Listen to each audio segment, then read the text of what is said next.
प्रिय छात्रों, इसके पहले के लेक्चर में मैंने प्लेटो के संपत्ति संबंधी साम्यवाद की संकल्पना का वर्णन किया था।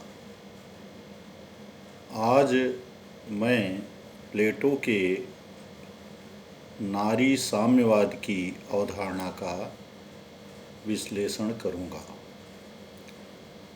वास्तव में न्याय पर आधारित आदर्श राज्य की स्थापना के लिए प्लेटो ने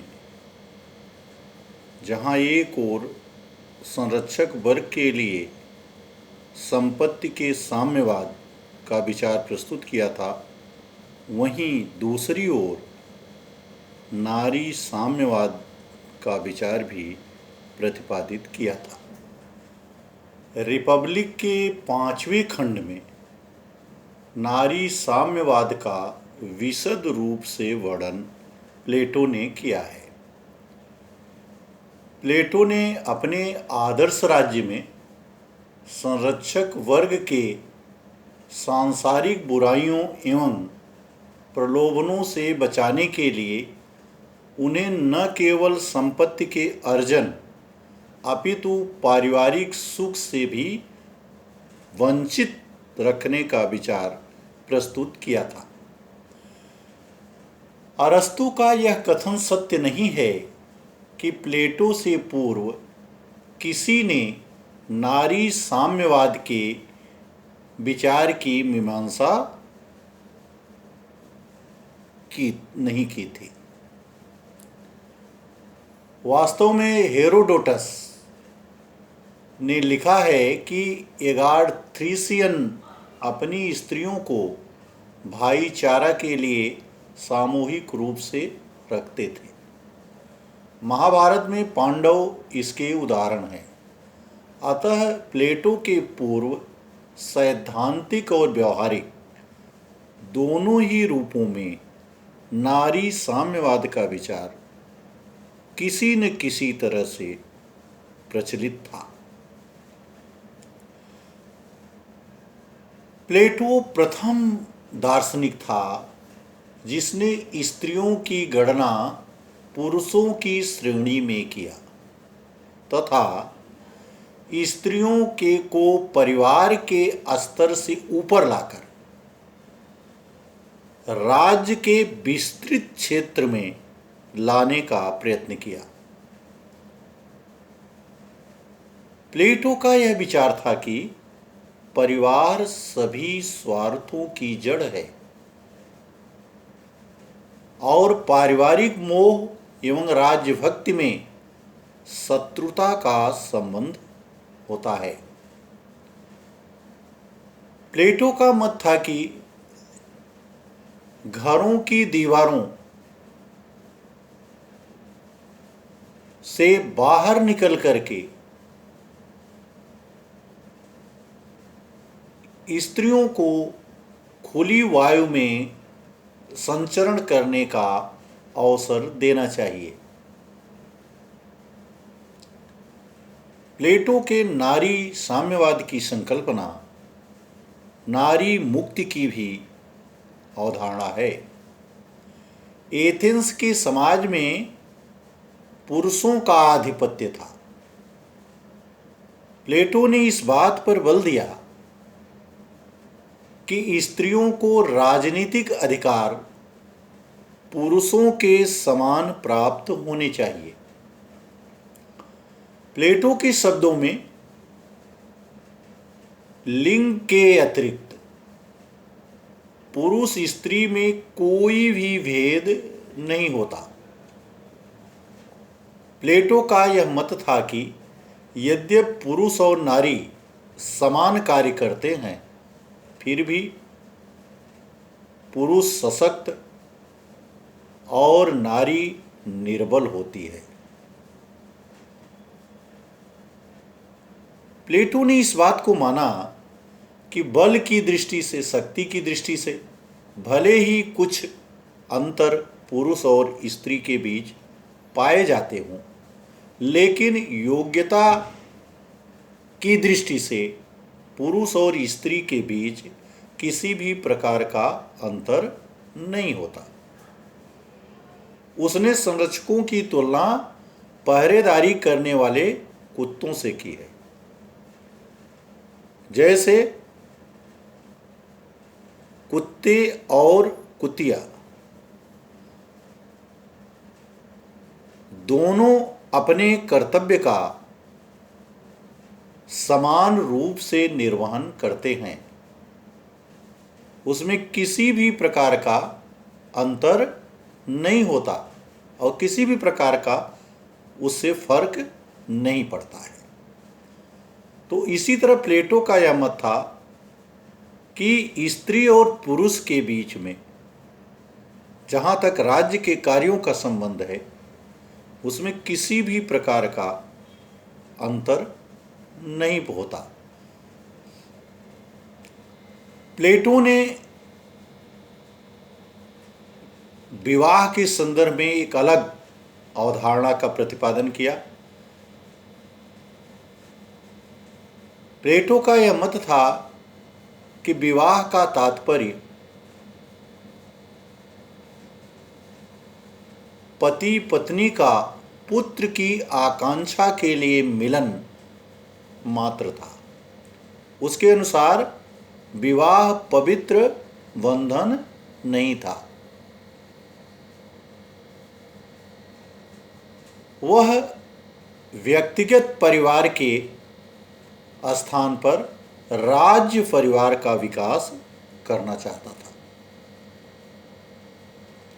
प्लेटो का यह भी मत था कि परिवार द्वारा बच्चों को अधूरी शिक्षा दी जाती है। उसका मत था कि व्यक्तिगत परिवार के उन्मूलन के उपरांत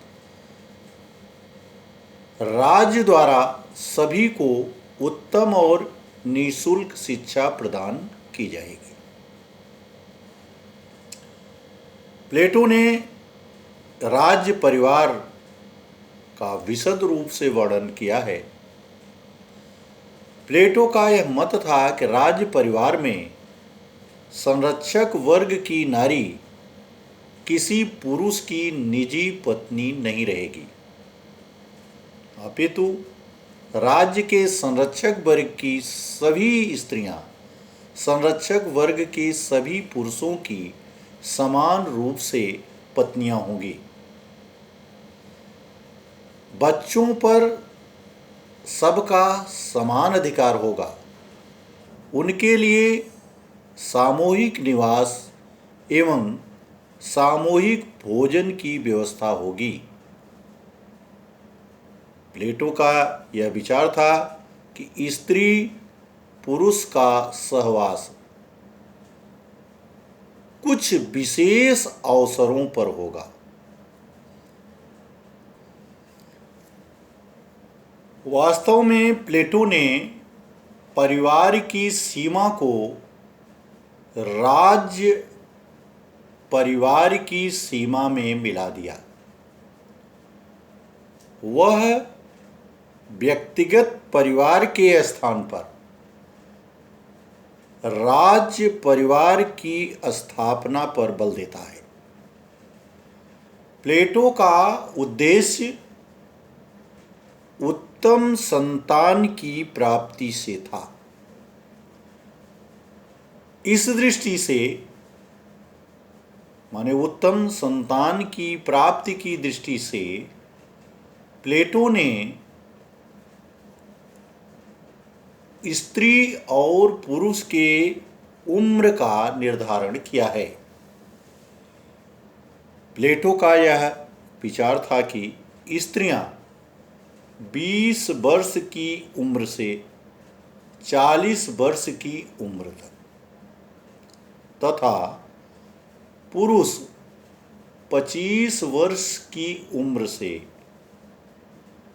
55 वर्ष की उम्र तक राज्य के लिए उत्तम संतान उत्पन्न कर सकते हैं। माने ये इसके लिए आयु सीमा का निर्धारण प्लेटो ने किया था। प्लेटो का मत था कि इस निर्धारित अवस्था के पूर्व या उसके बाद में उत्पन्न संतान अन्यायपूर्ण एवं अवैध होगी। प्लेटो का यह मत था कि बच्चों का पालन पोषण राज्य के संरक्षण में चल रहे राजकीय शिशु गृहों में किया जाएगा। प्रत्येक बच्चा समस्त संरक्षक स्त्री पुरुष को अपना माता पिता मान करके यथोचित सम्मान देगा तथा वह बच्चा उनके प्रेम का सहभागी भी होगा। यहाँ एक प्रश्न उठता है कि जब सभी बच्चे एक साथ रहेंगे तो उन बच्चों को संबंधों का ज्ञान कैसे होगा?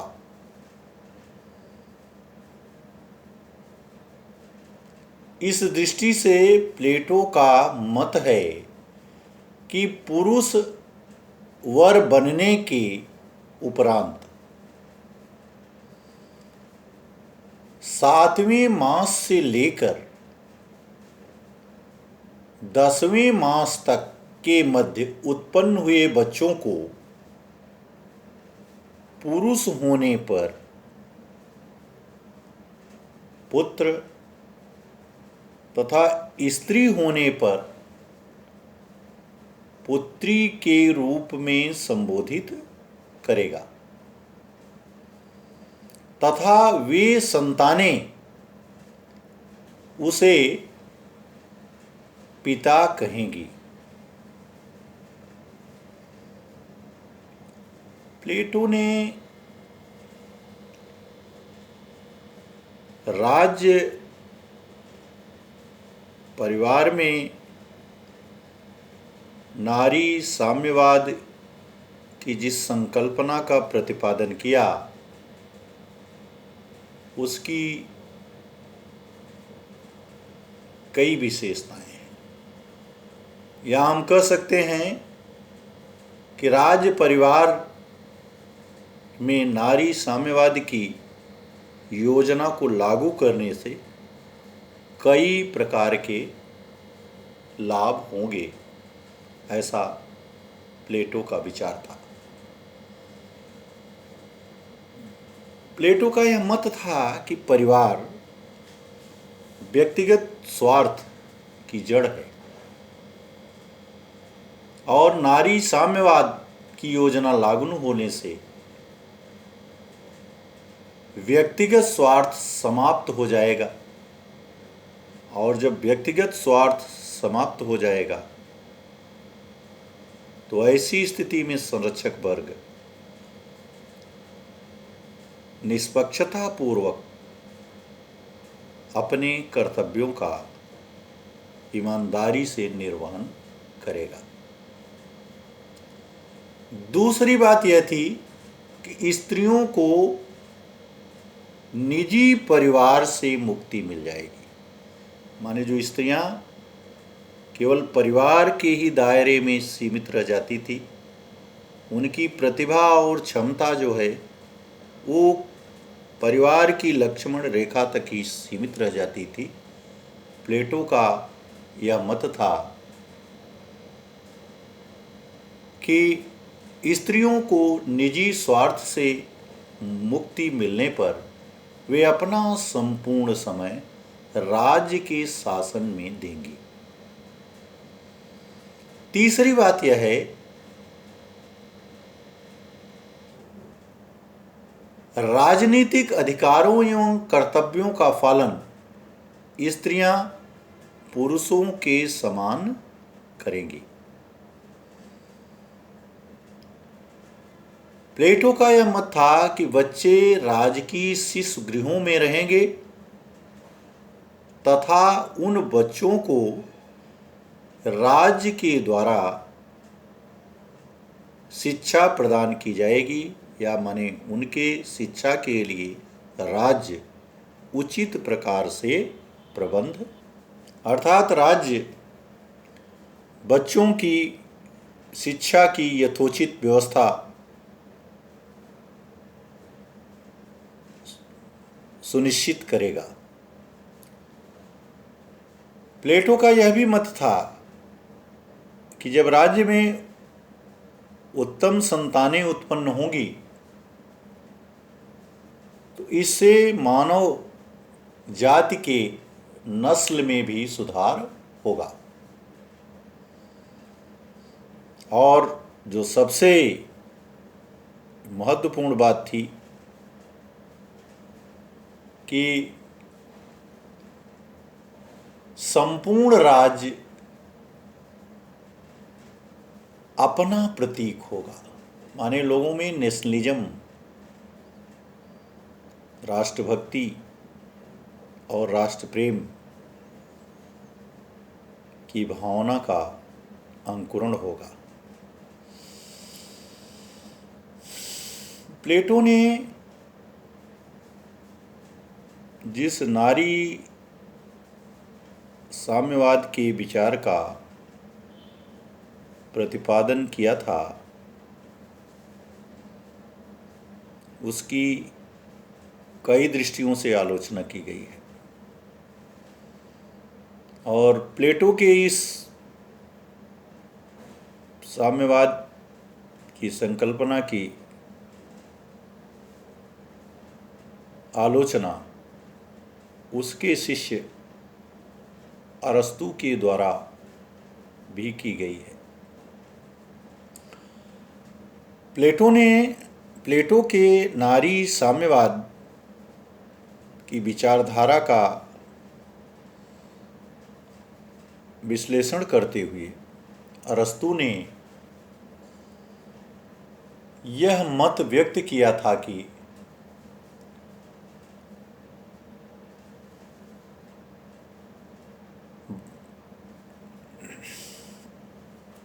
राज्य की एकता नारियों के साम्यवाद के द्वारा संभव नहीं है। माने अरस्तु का यह विचार था कि प्लेटो नारी साम्यवाद के द्वारा राज्य में जिस एकता की स्थापना करना चाहता है वह इसके माध्यम से संभव नहीं है।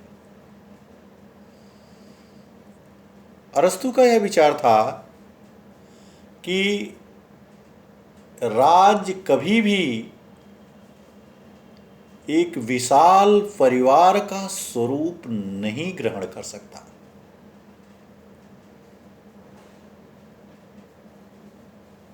क्योंकि परिवार और राज्य के जो मूल्य हैं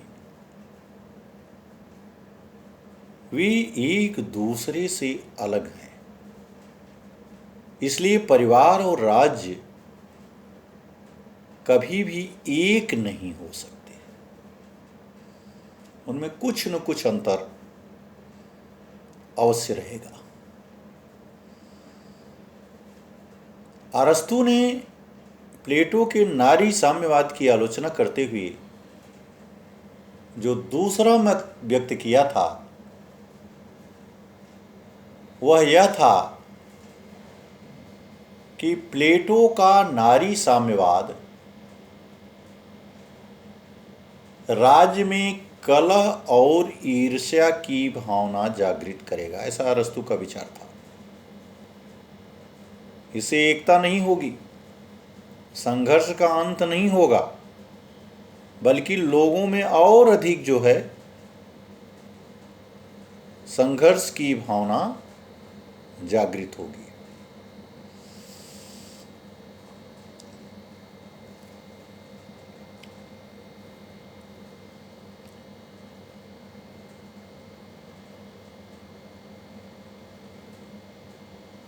तीसरी बात अरस्तु ने प्लेटो के नारी साम्यवाद के विषय में कहा कि बच्चों से जितना भी माता पिता का नाम गुप्त रखा जाए, माने कितना भी बच्चों से उनके माता पिता के नाम को छिपाया जाए, उनको न बताया जाए, लेकिन ऐसा नहीं हो सकता। संरक्षक वर्ग को बच्चों की आकृति के आधार पर उन बच्चों की पहचान अवश्य हो जाएगी। माने संरक्षक वर्ग अवश्य जान लेगा, माता पिता को अवश्य इस बात का बोध हो जाएगा कि कौन बच्चा उनकी अपनी संतान है और कौन उनकी अपनी संतान नहीं है। अरस्तु ने आलोचना करते हुए यह भी मत व्यक्त किया है कि बच्चों को विभिन्न वर्गों में हस्तांतरित करना कठिन होगा। यह अत्यंत कठिन कार्य है कि कौन सा बच्चा संरक्षक वर्ग में और कौन सा बच्चा उत्पादक वर्ग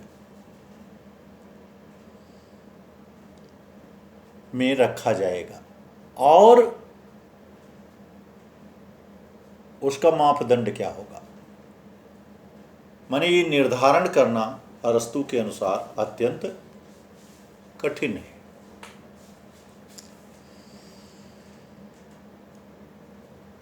अरस्तु ने यह भी आलोचना करते हुए कहा कि अपने प्रकृति से ही, स्वभाव से ही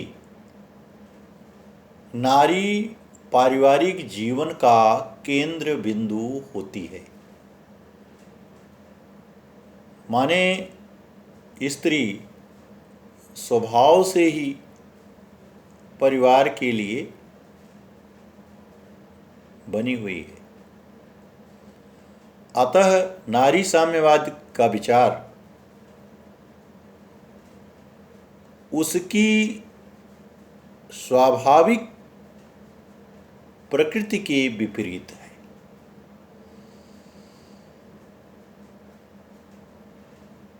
इसी प्रकार अरस्तु ने आलोचना करते हुए यह कहा है कि राजकीय शिशु गृह कभी परिवार का स्थान नहीं ले सकता। माने राज्य के संरक्षण में जो राजकीय शिशुगृह होंगे, उन शिशुगृहों में बच्चों का जो पालन पोषण होगा, उनकी शिक्षा की जो व्यवस्था राज्य के संरक्षण में की जाएगी, वो कभी भी परिवार में प्राप्त होने वाली शिक्षा का स्थान नहीं ले सकती है।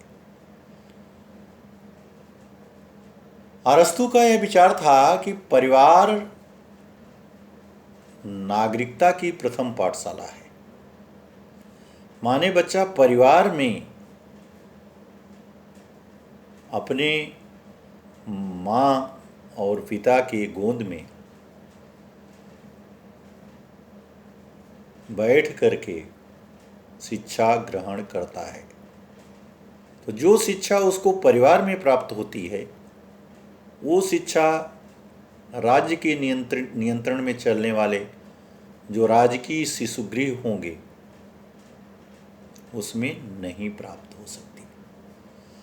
इस दृष्टि से भी अरस्तु ने परिवार को आवश्यक माना और प्लेटो ने इसकी उपेक्षा की। अरस्तु का यह मत है कि प्लेटो का नारी साम्यवाद अत्यधिक एकीकरण की ओर ले जाता है, जबकि अरस्तु का यह विचार था कि विभिन्नता में एकता आवश्यक होती है। अर्थात अरस्तु विभिन्नता में एकता पर बल देता है। और अंत में प्लेटो के नारी साम्यवाद की आलोचना करते हुए अरस्तु ने यह मत व्यक्त किया था कि प्लेटो का नारी साम्यवाद मानव प्रकृति के विपरीत है। इस प्रकार के साम्यवाद की संकल्पना मानव स्वभाव के अनुरूप नहीं है। तो ये विभिन्न आधारों पर प्लेटो के नारी साम्यवाद की आलोचना की गई है।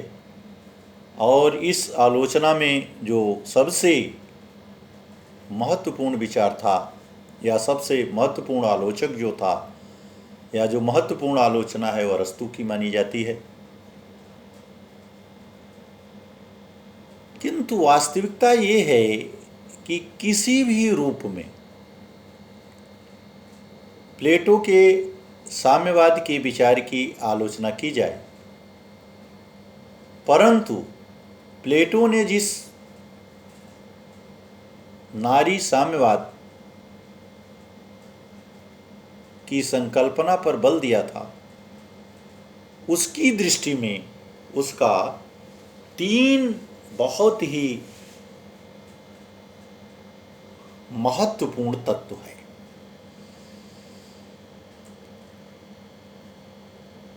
पहला,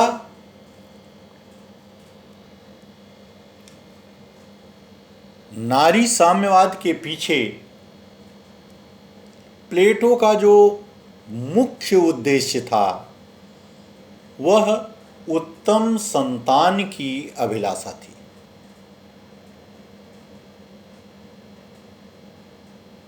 और प्लेटो का यह मत था कि राज्य में एकता और राज्य का विकास तभी संभव है जब उत्तम संतान उत्पन्न होगी। दूसरा महत्व यह है कि प्लेटो संरक्षक वर्ग को पारिवारिक माया मोह से अलग रखना चाहता था। यदि संरक्षक वर्ग अपने निजी स्वार्थ, निजी परिवार और निजी परिवार के बंधनों से ऊपर उठेगा तो प्लेटो के अनुसार वह समाज का हित चिंतन कर सकता है। प्राचीन वैदिक भारतीय चिंतन में भी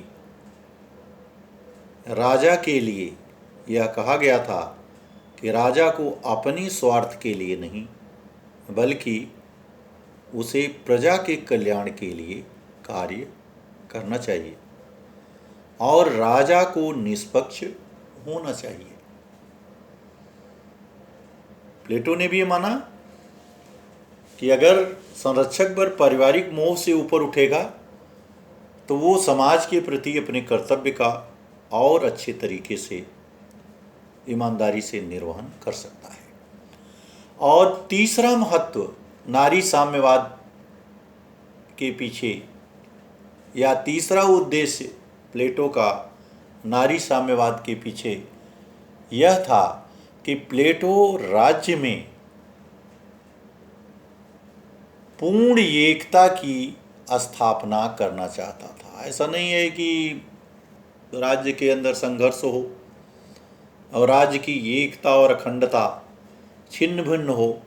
अरस्तु प्लेटो इस बात का समर्थक नहीं था। प्लेटो चाहता था कि राज्य में एकता हो, न्याय की स्थापना हो और एक आदर्श राज्य स्थापित हो। तो इस दृष्टि से प्लेटो ने नारी साम्यवाद के विचार का प्रतिपादन किया था। प्लेटो के नारी साम्यवाद की जो आलोचना की गई है उसका अध्ययन करने से यह स्पष्ट होता है कि प्लेटो ने नारी साम्यवाद के जो 3 उद्देश्य निर्धारित किए थे, जिसका वर्णन मैंने अभी ऊपर किया, वह इससे शायद संभव नहीं है। फिर भी आदर्श राज्य में इसका महत्वपूर्ण स्थान है। माने प्लेटो ने जो कल्पना की थी और उस कल्पना के पीछे प्लेटो का जो उद्देश्य था,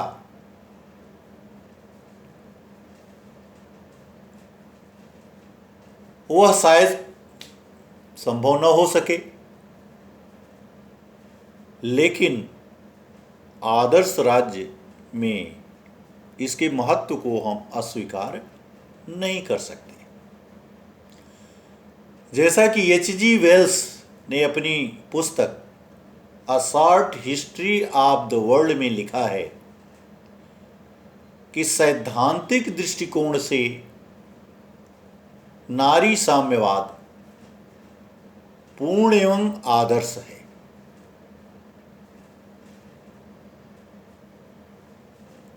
किंतु व्यवहारिक दृष्टिकोण से यह अपूर्ण, एकांगी तथा अलोकप्रिय एवं उपेक्षणीय है।